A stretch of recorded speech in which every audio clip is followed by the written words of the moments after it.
Sering nggak sih kita merasa kayak tenggelam di lautan informasi? Tenang, Anda nggak sendirian. Tapi gimana kalau saya bilang, ada satu kekuatan super yang bisa bantu kita menavigasi itu semua. Kekuatan itu adalah kemampuan buat memahami data. Nah, dalam beberapa menit ke depan, kita bakal bongkar bareng-bareng gimana analisis data itu bukan lagi cuma buat para ilmuwan, tapi bisa jadi alat andalan Anda buat melihat dunia dengan lebih jernih. Oke, buat mulai, gimana kalau kita bahas pertanyaan yang kedengarannya mustahil? Emangnya kebahagiaan itu bisa diukur? Mungkin ini terdengar kayak obrolan di kelas filsafat ya, tapi gimana kalau ternyata data, angka, dan fakta di sekitar kita sebenarnya nyimpen petunjuk buat ngejawab pertanyaan serumit ini? Yuk kita cari tahu. Jadi gini, setiap analisis data yang hebat itu nggak dimulai dari spreadsheet atau angka yang rumit. Mulainya itu dari sebuah pertanyaan sederhana, dari rasa ingin tahu kita. Kuncinya adalah selalu tanya kenapa. Kenapa ini penting? Sebelum kita sibuk mikirin gimana cara menganalisisnya. Coba deh bayangin, tim olahraga mana yang bakal juara, gimana cara ningkatin prestasi di sekolah, atau bahkan keputusan apa yang paling bagus buat karir kita. Semua pertanyaan ini, dari yang paling santai sampai yang paling serius, bisa didekati dengan data. Nah, inilah gunanya analisis data. Mengubah opini dan dugaan jadi keputusan yang dasarnya adalah bukti nyata. Oke, kalau pertanyaan itu kita anggap resepnya, maka data itu adalah bahan-bahan utamanya. Tanpa bahan yang bagus, jawaban yang kita masak yang nggak akan pernah memuaskan. Jadi, yuk kita kenalan lebih dekat sama bahan rahasia ini. Gampangnya gini, data itu adalah fakta mentah, apapun yang bisa direkam. Coba bayangin, teks di email, angka penjualan, foto-foto di galeri ponsel Anda, atau bahkan suara rekaman ini. Semuanya itu adalah kepingan-kepingan data yang nunggu buat diolah dan dikasih makna. Data itu pada dasarnya punya dua rasa utama. Yang pertama, kualitatif yang menjawab pertanyaan, kayak apa sih? Contohnya, warna mata seseorang atau isi ulasan sebuah produk. Yang kedua, kuantitatif yang menjawab berapa banyak. Misalnya, tinggi badan dalam sentimeter atau jumlah penjualan. Nah, dua-duanya ini sama-sama penting buat dapetin gambaran yang utuh. Sadar atau enggak, kita semua ini dikelilingi loh sama pengumpul data senyap. Jam tangan pintar yang ngerekam detak jantung, ponsel yang nyimpen lokasi kita, sampai CCTV di sudut jalan. Setiap detik, perangkat-perangkat ini menciptakan lautan data yang luar biasa besar yang nunggu untuk dianalisis. Kita udah punya bahan mentahnya nih. Sekarang, waktunya masuk ke dapur buat memasak. Nah, proses memasak inilah yang kita sebut analisis.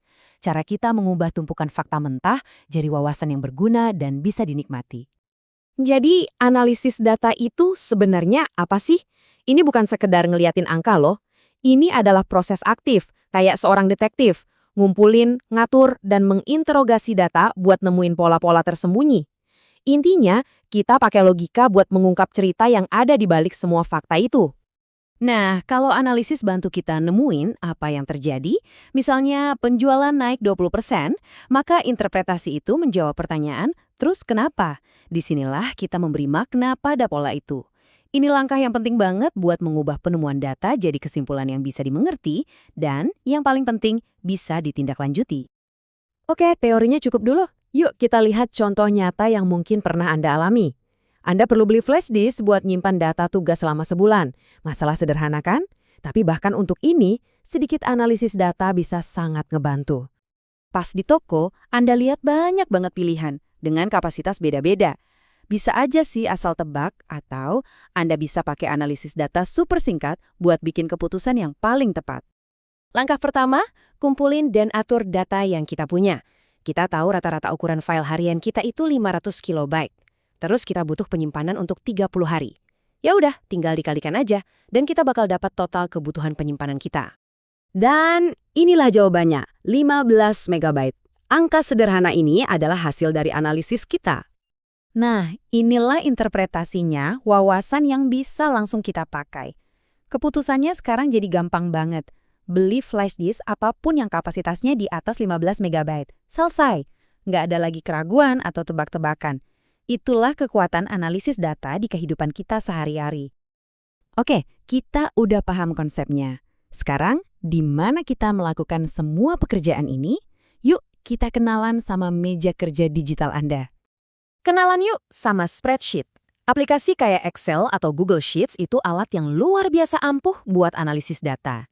Biasanya, pas pertama kali dibuka, Anda bakal ditawarin macam-macam template siap pakai buat mulai.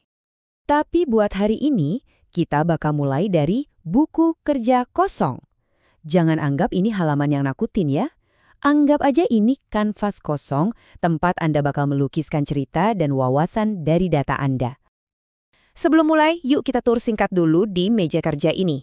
Memahami beberapa bagian dasarnya bakal bikin proses analisis jadi jauh lebih mudah. Di bagian atas itu namanya ribbon. Ini pada dasarnya adalah kotak peralatan Anda.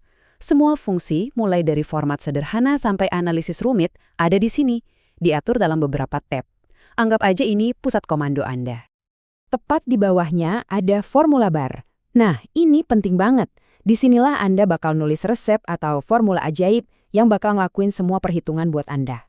Sekarang, kita pahami 2 unit dasar spreadsheet. Satu kotak tunggal ini disebut sel, yang merupakan pertemuan antara kolom dan baris. Contohnya D3. Nah, pas Anda milih beberapa sel sekaligus, itu disebut range, misalnya dari A3 sampai C5. Paham bedanya ini aja udah jadi kunci buat nguasain spreadsheet. Kutipan ini bener-bener ngerangkum semuanya dengan pas. Tujuannya bukan cuma ngumpulin data, tujuannya adalah ngubah data mentah jadi informasi yang berguna, terus ngubah informasi itu jadi wawasan yang bisa nuntun kita buat ngambil keputusan yang lebih cerdas. Jadi sekarang Anda udah punya fondasinya.